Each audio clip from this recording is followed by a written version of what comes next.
Hi, I'm Annie, an animal cell, and I'm Planto, a plant cell. Let's explore what's inside us. We are tiny parts that make up all living things. Yes, like tiny houses where life happens. I have a cell wall. I don't have a cell wall. The cell wall is present in plant cells. It gives shape, protection, and support to the plant cells. It allows free passage of substances and protects them from pathogens. Now, let's see what will happen if a bacterium tries to enter a plant cell. Time to get in. Oh no, a monster! Open up! Ouch! Not fair! Okay, now let's talk about the cell membrane. Both animal cells and plant cells have cell membrane. Cell membrane is selectively permeable. What does that mean?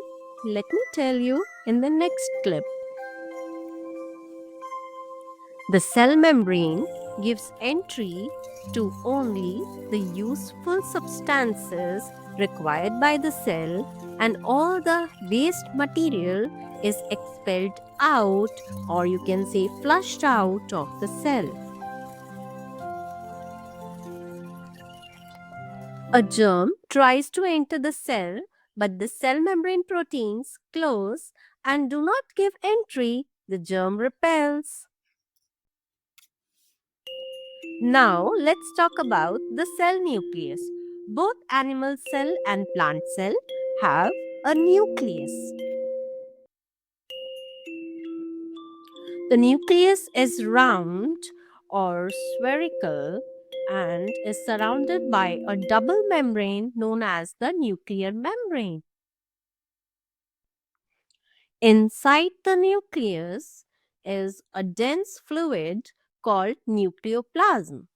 The nucleoplasm contains a spherical structure known as the nucleolus. The nucleolus makes ribosomes. The nucleolus is surrounded by a thin network known as the chromatin network.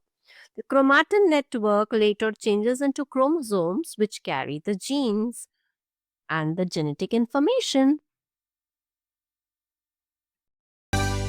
I have a cytoplasm. I also have cytoplasm. Inside the animal and plant cell is a jelly-like fluid substance known as the cytoplasm. It fills the cell and holds all the organelles.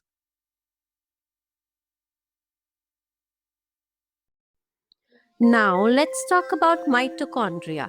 It is present in both animal cell and plant cell. I am mitochondria, the powerhouse of the cell.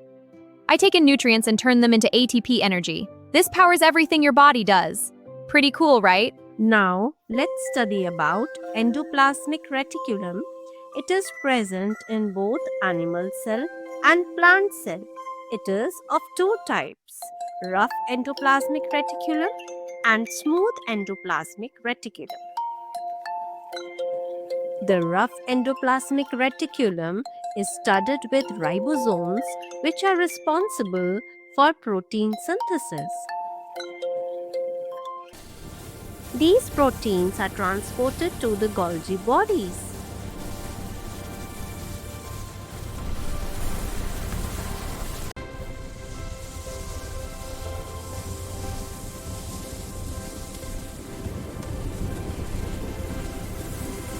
The smooth endoplasmic reticulum does not have ribosomes. It helps in lipid synthesis and removes toxins. The proteins and lipids produced by the endoplasmic reticulum are sorted, packaged, and delivered to the desired destination by the Golgi apparatus. They act like the cell's post office. Now let's meet the lysosome. Hi, I'm the cleaning buddy. Time to vacuum up the trash. Whoosh, in the sparkles. Recycling keeps the cell clean. All done? Yay! Hi, a food vacuole is coming to merge with me. Now my enzymes will break down the food. I'm releasing the useful glucose molecules. Now I'll push out the waste. Centrosome is found only in animal cells. They help the cell to divide. Meet the T-shaped centrosomes. They're little yellow anchors, like explorers on a big moving day. They cast out glowing ropes to pull the cell splits into two happy new cells. Now let's learn about plastids present in only plant cells. Hello, I'm a chloroplast. I turn sunlight into yummy sugar stars. I'm a chromoplast. I make flower petals colorful, see? And I'm a loop energy as starch treasures.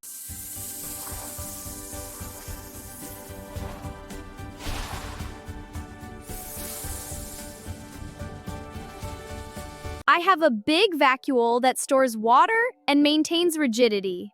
I have small vacuoles and help to get rid of waste. Okay, friends. See you soon in another video. Bye!